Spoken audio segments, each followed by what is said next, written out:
If you're planning to move to St. Johns County or St. Augustine, there are a few things that might not show up on your typical real estate listing, but they make a huge difference in what day-to-day life actually looks like once you're living here. I'm talking about things like how property taxes really work after you buy a home, what to expect for commute times if you're working in Jacksonville, and how insurance or flood zones might impact your budget more than you expect.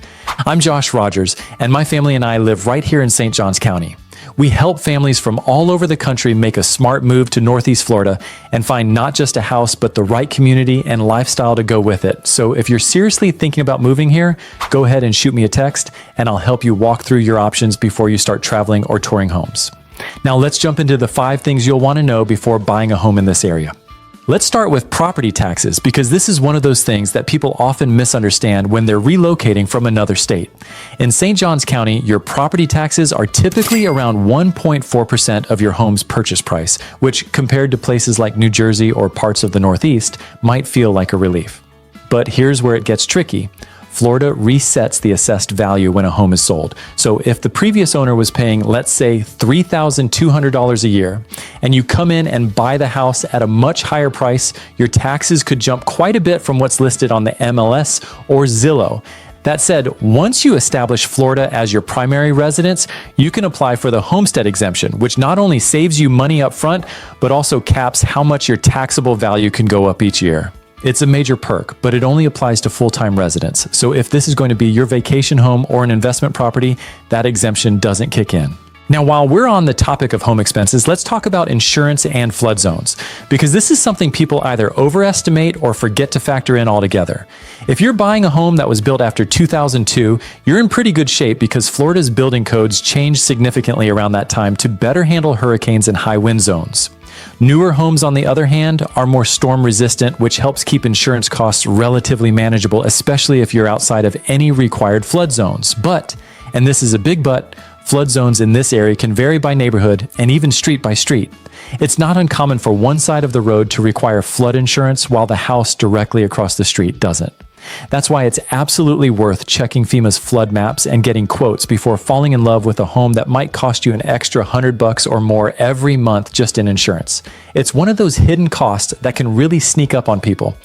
If you're still in research mode and you want to hear from people who've already made the move or are in the middle of planning it like you are, I'd love for you to join my private Facebook group, Moving to St. John's. Inside the group, you'll get to connect with other families who are already living here and those who are just like you, trying to figure out the right place, the right community, and the right time to make the move. It's also where I post local updates, neighborhood highlights, and the kinds of things you'd only know from actually living here. Now let's move on to something that really impacts your daily routine. Now, when people picture St. Johns County, they think of new homes, great schools, and a slower pace of life. And that's all true. But something that catches a lot of folks off guard is just how spread out it can be.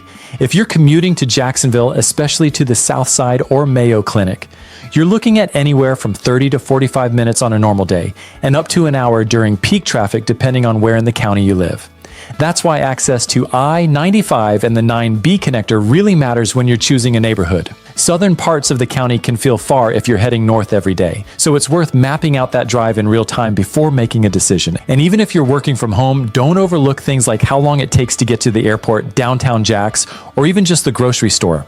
A lot of families now ask about good Wi-Fi, coffee shops, and co-working options, and that's where communities like Nocatee, Shearwater, and Beachwalk really shine. They've got walkable retail, cafes, trails, and modern work-from-home setups baked into the lifestyle. So whether you're commuting every day or just want convenience built into your neighborhood, you've got options.